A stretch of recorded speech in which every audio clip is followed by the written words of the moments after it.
Jemaat yang terkasih di dalam Tuhan Yesus Kristus, marilah ibadah kita pada pagi hari ini kita kuduskan dengan pengakuan. Pertolongan kita adalah di dalam nama Tuhan yang menjadikan langit dan bumi. Amin. Kasih karunia dan damai sejahtera dari Allah Bapa kita dan Tuhan Yesus Kristus serta persekutuan Roh Kudus menyertai saudara sekalian. Dan menyertai saudara juga. Jemaat yang terkasih dalam Tuhan Yesus, Shalom. Shalom. Marilah kita mulai ibadah pada pagi hari ini, Minggu tanggal 4 Juli 2021. Adapun tema ibadah pada pagi hari ini adalah dikuatkan dalam kelemahan. Sekali lagi, tema ibadah hari ini adalah dikuatkan dalam kelemahan. Untuk mengawal ibadah pada pagi hari ini, marilah kita pujikan dari Kidung Jemaat nomor 2, kita pujikan bait pertama dan yang kedua. Kidung Jemaat nomor 2, kita pujikan bait pertama dan yang kedua. Suci, suci, suci.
Jemaat Tuhan yang terkasih, karena kasih-Nya, saat ini Allah berfirman melalui Injil Matius 22 ayat 37 sampai dengan ayat yang ke-40 yang merupakan hukum kasih yang kita terima bersama-sama pada pagi hari ini. Injil Matius 22 ayat 37 sampai dengan ayat yang ke-40, demikianlah sabda Tuhan. Jawab Yesus kepadanya, "Kasihilah Tuhan Allahmu dengan segenap hatimu dan dengan segenap jiwamu dan dengan segenap akal budimu. Itulah hukum yang terutama dan yang pertama. Dan hukum yang kedua, yang sama dengan itu ialah, kasihilah sesamamu manusia seperti dirimu sendiri. Pada kedua hukum inilah tergantung seluruh hukum Taurat dan kitab para nabi." Demikianlah sabda Tuhan. Marilah kita merendahkan diri di hadapan Tuhan dengan mengaku dan menyesali dosa pelanggaran kita, serta memohon agar dapat melakukan semua kehendak-Nya. Nyanyian penyesalan kita pujikan dari Kidung Jemaat nomor 29, kita pujikan bait pertama dan yang kedua. Kidung Jemaat nomor 29, kita pujikan bait pertama dan yang kedua. Di muka Tuhan Yesus. Tuhan Yesus,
Sebagai hamba Tuhan, saya memberitakan bahwa setiap orang yang mau merendahkan diri di hadapan Tuhan dengan mengaku dan menyesali dosanya, serta berusaha dengan sungguh-sungguh untuk dapat melakukan semua kehendak-Nya, Tuhan yang Maha Kasih berkenan menganugerahkan pengampunan, sebagaimana dalam firman-Nya di dalam 1 Petrus 2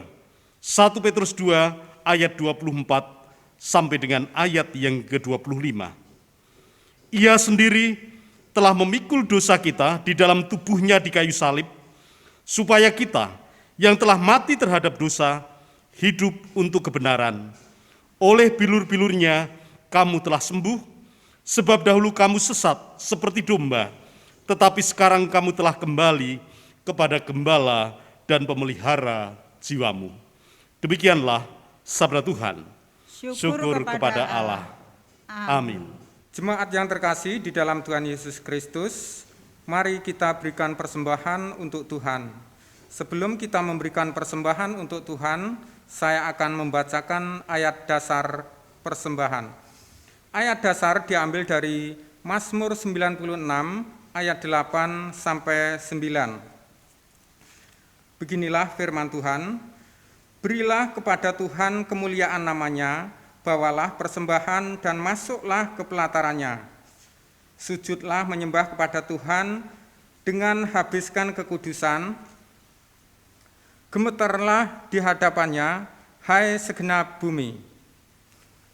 Jemaat yang terkasih di dalam Tuhan Yesus, sebelum kita memberikan persembahan, mari kita berikan persembahan dengan diiringi kidung jemaat nomor 450, bait pertama sampai selesai. Hidup kita yang benar.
Jemaat yang terkasih di dalam Tuhan, mari kita bangkit berdiri dan berdoa saya hantarkan.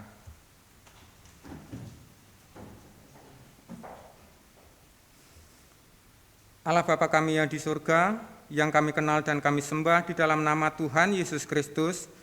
Ya Bapa, terima kasih Bapa, di kesempatan hari ini Engkau boleh memberikan kami kesempatan untuk memberikan persembahan.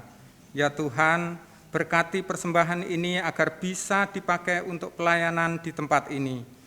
Ya Bapa, sebentar kami akan menerima firman-Mu yang akan dibawakan oleh saudara kami yaitu Bapak Pendeta Eko Diono. Ya Tuhan, kiranya urapi hamba-Mu agar firman yang dibawakan hanya berasal daripada-Mu saja.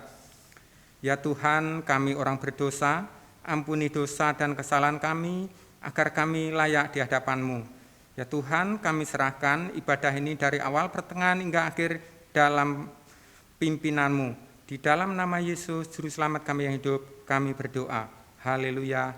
Amin. Jemaat dipersilahkan duduk kembali.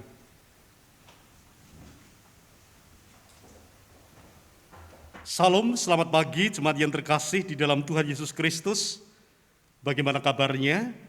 Tentu kita berharap bahwa kasih Tuhan senantiasa menyertai dalam kehidupan kita. Di pagi hari yang indah ini kita akan bersama-sama merenungkan firman Tuhan. Kita mendengarkan firman Tuhan di dalam Injil Markus 6. Injil Markus 6 ayat 1 sampai dengan ayat yang ke-13. Markus 6 ayat 1 sampai dengan ayat yang ke-13, demikianlah sabda Tuhan. Yesus ditolak di Nazaret. Kemudian Yesus berangkat dari situ dan tiba di tempat asalnya, sedang murid-muridnya mengikuti dia. Pada hari Sabat, ia mulai mengajar di rumah ibadat, dan jemaat yang besar takjub ketika mendengarkan dia, dan mereka berkata, "Dari mana diperolehnya semuanya itu? Hikmat apa pulakah yang diberikan kepadanya, dan mujizat-mujizat yang demikian bagaimanakah dapat diadakan oleh tangannya? Bukankah ia ini tukang kayu, anak Maria, saudara Yakobus, Yoses, Yudas, dan Simon? Dan bukankah saudara-saudaranya yang perempuan ada bersama kita?" Lalu mereka kecewa dan menolak dia. Maka Yesus berkata kepada mereka, "Seorang nabi dihormati di mana-mana, kecuali di tempat asalnya sendiri, di antara kaum keluarganya dan di rumahnya. Ia tidak dapat mengadakan satu mujizat pun di sana, kecuali menyembuhkan beberapa orang sakit dengan meletakkan tangannya atas mereka." Ia merasa heran atas ketidakpercayaan mereka. Yesus mengutus ke-12 rasul. Lalu Yesus berjalan keliling dari desa ke desa sambil mengajar. Ia memanggil ke-12 murid itu dan mengutus mereka berdua-dua. Ia memberi mereka kuasa atas roh-roh jahat dan berpesan kepada mereka supaya jangan membawa apa-apa dalam perjalanan mereka, kecuali tongkat, roti pun jangan, bekal pun jangan, uang dalam ikat pinggang pun jangan. Boleh memakai alas kaki, tetapi jangan memakai 2 baju.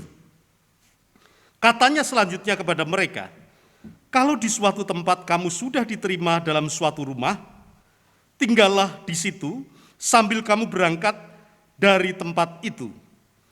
Dan kalau ada suatu tempat yang tidak mau menerima kamu, dan kalau mereka tidak mau mendengarkan kamu, keluarlah dari situ dan kebaskanlah debu yang di kakimu sebagai peringatan bagi mereka.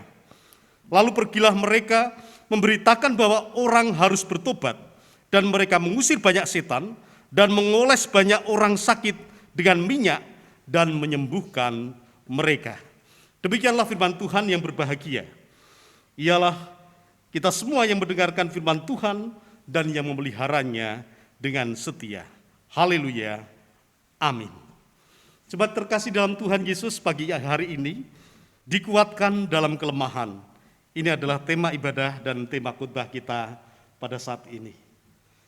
Saudara yang terkasih dalam Tuhan Yesus Kristus, apakah kita semua menyadari bahwa dalam kehidupan kita ini memiliki 2 sisi dalam kehidupan kita, yaitu sisi lemah, kelemahan, dan sisi kuat, yaitu kekuatan.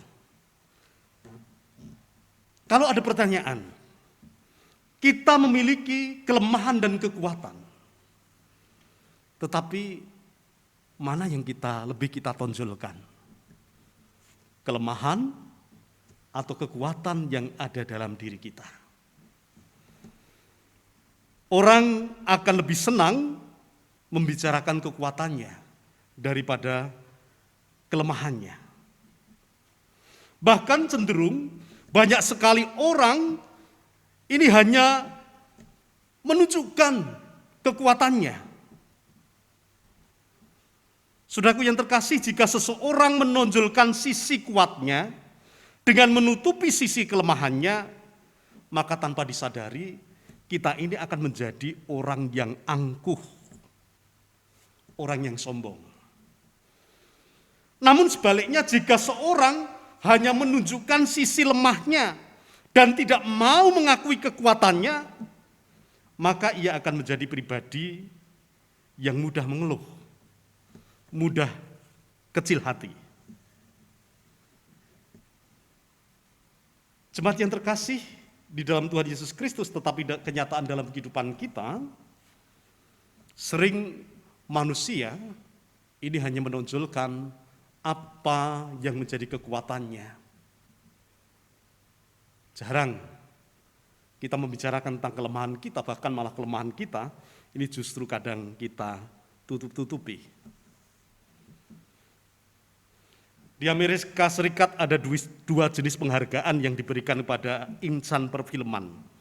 Yang pertama adalah Piala Oscar, sebuah penghargaan untuk film dan pemain terbaik. Tetapi ada juga penghargaan yang namanya Piala Razzie yang diberikan untuk film serta pemain terburuk. Jarang terjadi kelemahan itu dihargai. Yang banyak terjadi adalah kekuatan ini yang lebih dihargai, keunggulan lebih dihargai. Saudaraku yang terkasih dalam Tuhan Yesus Kristus, saat ini kita akan belajar bersama-sama mengakui akan kelemahan dan kekuatan yang kita miliki sehingga kita tertolong. Ketika kita mengakui akan kelemahan kita dan kita juga mengakui bahwa di dalam diri kita ini akan ada kekuatan, maka akan menolong seseorang, menolong kita ini dalam proses pendewasaan diri. Sebagai orang percaya, tentu kita yakin bahwa dalam diri kita ini ada kekuatan yang diberikan oleh Tuhan. Namun kita harus menyadari juga bahwa di dalam diri kita ada kelemahan yang harus kita akui.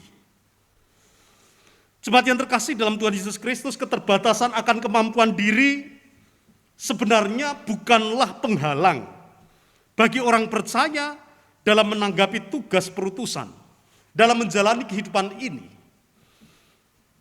Kita lihat banyak sekali orang percaya tidak siap untuk menjalani hidup ini karena menyadari bahwa dirinya ini lemah. Bahkan tidak menyadari kalau ada kekuatan dalam dirinya. Apalagi ketika kita berbicara di dalam pelayanan. Banyak sekali jemaat yang tidak siap untuk hidup di dalam pelayanan. Karena yang dilihat adalah sisi kelemahannya. Apakah aku bisa? Apakah aku mampu? Itu yang sering terjadi, demikian. Keterbatasan akan kemampuan diri sebenarnya bukanlah penghalang bagi orang percaya untuk menanggapi tugas panggilan di dalam kehidupan ini, untuk menjalani kehidupan ini. Hal ini dapat kita jumpai melalui kisah Tuhan Yesus mengutus para muridnya untuk mewartakan berita pertobatan. Sebelumnya Yesus mengutus ke-12 muridnya, kalau kita baca di dalam Markus 6, ayat 1 sampai dengan ayat yang ke-6a, dapat kita lihat di sini, Yesus yang begitu luar biasa, ia bisa mengadakan mujizat, menyembuhkan orang yang sakit, namun dipandang sebelah mata oleh orang-orang Nazaret. Orang-orang Nazaret memiliki pendapat yang lain, bahwa sebenarnya Tuhan itu mempunyai kelemahan. Bahkan ia ditolak bukan karena pengajarannya yang keliru dan tidak menarik, bukan karena mujizatnya, tetapi ia ditolak oleh orang-orang Nazaret. Karena orang-orang Nazaret terusik dengan latar belakang keluarga Yesus. Identitas dan latar belakang menjadi alasan kuat bagi orang-orang Nazaret itu untuk menolak Yesus. Ia katakan, bukankah ia ini anak tukang kayu? Bukankah ia ini anak Maria, saudara Yakobus, Yoses, Yudas, dan Simon? Dan ia menolak Yesus karena menganggap identitas ini menjadi kelemahan Tuhan. Tidak melihat akan karya, tidak melihat akan mujizat yang diadakannya. Tuhan Yesus juga mengingatkan akan latar belakang para murid yang berasal dari kalangan biasa, bukan dari golongan agamawan yang paham persis mengenai Taurat, bukan orang-orang yang terpelajar. Dan saat ini ketika Yesus mengutus para murid, ke-12 murid itu, secara tidak langsung Yesus ingin mendobrak cara berpikir yang menyebutkan bahwa identitas serta latar belakang memiliki pengaruh terhadap penerimaan dan kemampuan seseorang untuk mengerjakan suatu tugas. Nyatanya, para murid yang tidak memiliki kemampuan dalam menyembuhkan orang sakit dan mengusir roh-roh jahat, para murid itu dipakai oleh Tuhan Yesus. Lalu Yesus berjalan keliling dari desa ke desa sambil mengajar. Ia memanggil ke-12 murid itu dan mengutus mereka berdua-dua. Ia memberi mereka kuasa atas roh-roh jahat. Di balik kelemahan para murid, di balik latar belakang para murid, ternyata Tuhan memberikan nilai lebih. Saudaraku yang terkasih, menariknya dalam kisah ketika Yesus mengutus para murid, pengutusan tersebut Yesus memberi pesan agar para murid tidak membawa bekal apapun, kecuali tongkat dan alas kaki selama menjalankan tugas pewartaan tadi. Pesan ini memberi kesan kuat bahwa dalam keterbatasan dan kekurangan sekalipun, itu bukanlah penghambat untuk mengerjakan apa yang menjadi perutusan Allah dalam kehidupan manusia. Jadi dapat kita lihat di dalam kelemahan-kelemahan kita, ini tuh ternyata Tuhan juga menguatkan akan kehidupan kita. Saudaraku yang terkasih, jika Tuhan sendiri yang memanggil dan mengutus, maka Tuhan jugalah yang akan melindungi serta memelihara kehidupan umat yang diutusnya. Inilah kisah bagaimana Yesus mengutus murid-muridnya. Dan ketika Yesus mengutus para murid, Tuhan tidak memandang mereka. Walaupun dunia memandang para murid ini lemah, kekurangan, tetapi dalam Tuhan, para murid ini diberi kuasa. Bukankah hal itu juga terjadi dalam kehidupan kita? Melalui sabda Tuhan kali ini, kita diingatkan supaya kita menyadari akan setiap kelemahan-kelemahan kita. Tapi kita juga harus menyadari bahwa kita ini juga mempunyai kekuatan. Tuhan mengingatkan kita semua, jangan sampai kekuatan-kekuatan yang ada dalam diri kita membuat kita sombong.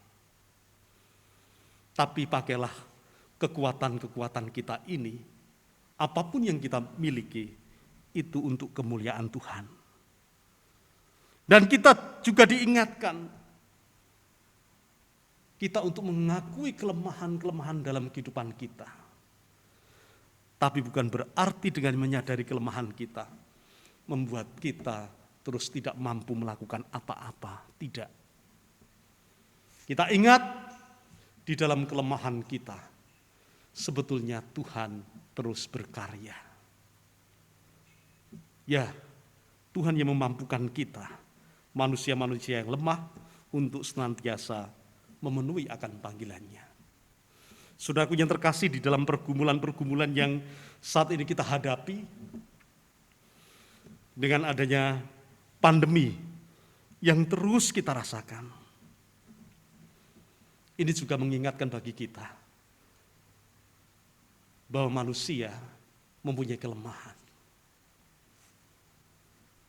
Menyadarkan kita agar kita tidak sombong dengan keadaan kita. Tetapi kita jangan terpuruk di dalam pandemi ini. Kita juga mempunyai kekuatan di dalam Tuhan kita akan senantiasa menjadi kuat. Jangan sampai kita putus asa di dalam pergumulan-pergumulan hidup kita. Tetapi sesungguhnya Tuhan senantiasa mengingatkan kita agar kita senantiasa kuat.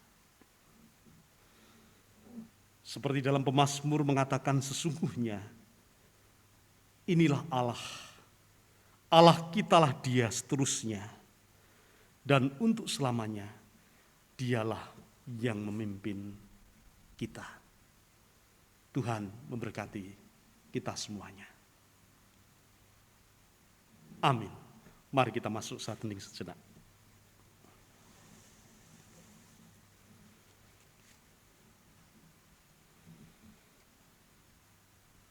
Mari kita berdoa. Allah Bapa Surgawi, sungguh kami bersyukur Tuhan untuk pagi hari yang indah ini, di mana Engkau telah perkenankan kami semua beribadah.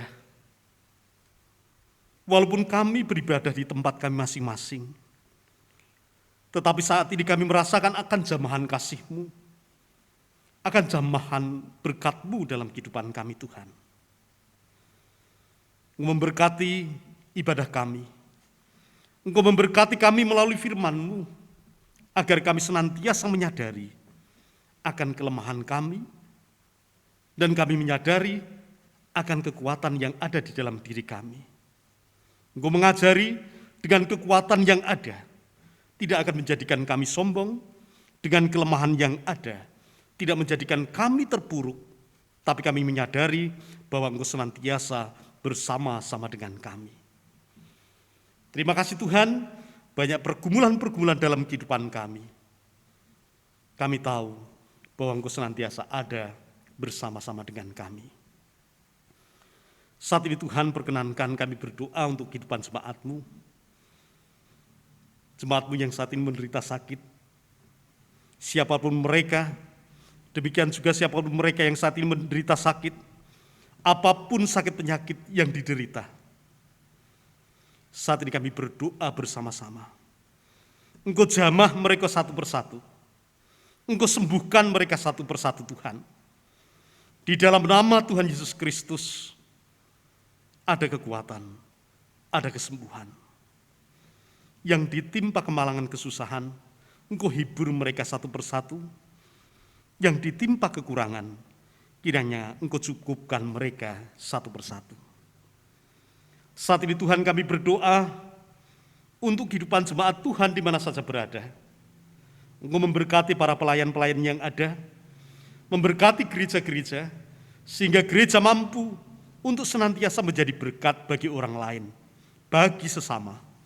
Demikian juga gereja-Mu, GKJ Jati Sumo beserta dengan pepandan-pepandannya, Jenar dan Ngrombo. Engkau akan memberkati kehidupan gereja-Mu ini Tuhan. Para pelayan majelis gereja, komisi-komisi, para pengkhotbah, guru sekolah minggu, para pelayan-pelayan yang lain, demikian juga warga jemaat-Mu senantiasa Engkau berkati, sehingga senantiasa bergandengan tangan untuk melayani Engkau, untuk menjadi berkat bagi sesama Tuhan. Kami serahkan setiap program-program yang ada, kiranya Engkau memberkati program-program gereja-Mu, GKJ Jati Sumo.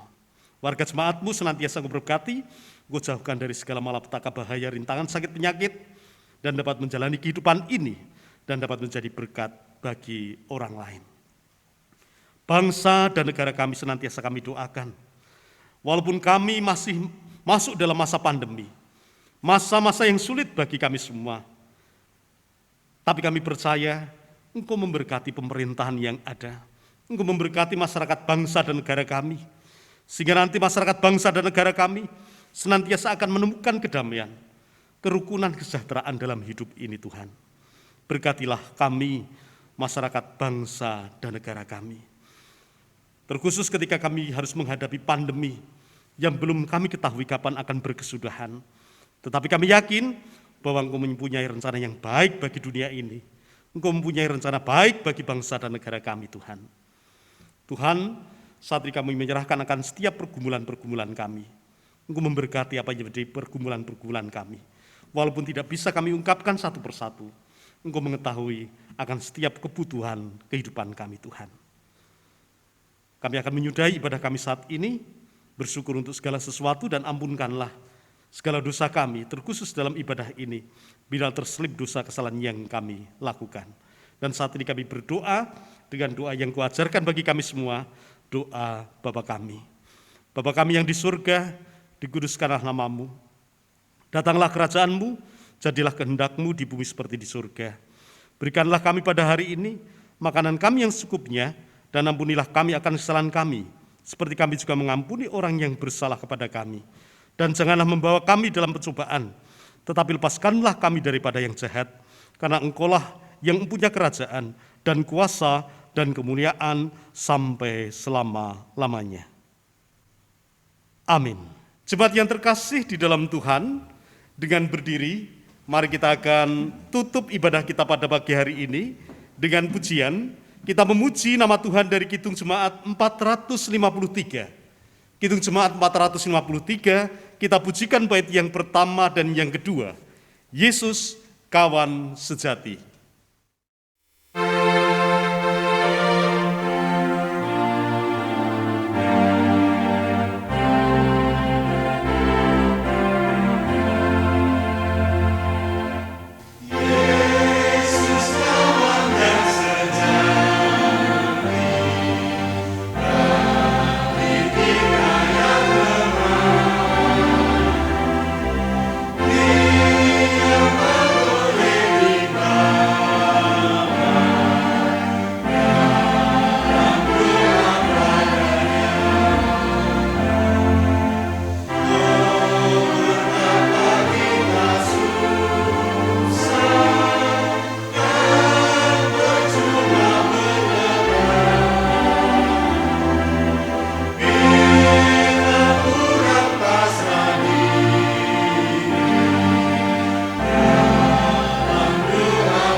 Marilah kita meneguhkan iman dengan mengucapkan bersama pengakuan iman rasuli.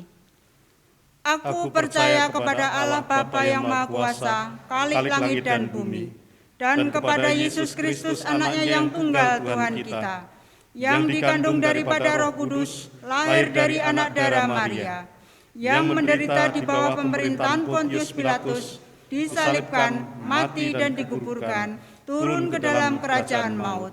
Pada hari yang ketiga, bangkit pula dari antara orang mati, naik ke surga, duduk di sebelah kanan Allah, Bapa yang Maha Kuasa, dan akan datang dari sana untuk menghakimi orang yang hidup dan yang mati.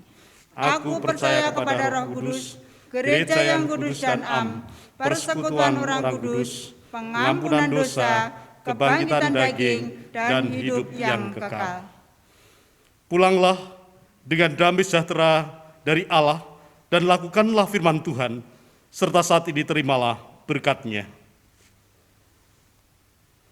Kasih karunia dan damai sejahtera dari Allah Bapa kita, dan dari Tuhan Yesus Kristus, serta persekutuan Roh Kudus, menyertai saudara sekalian.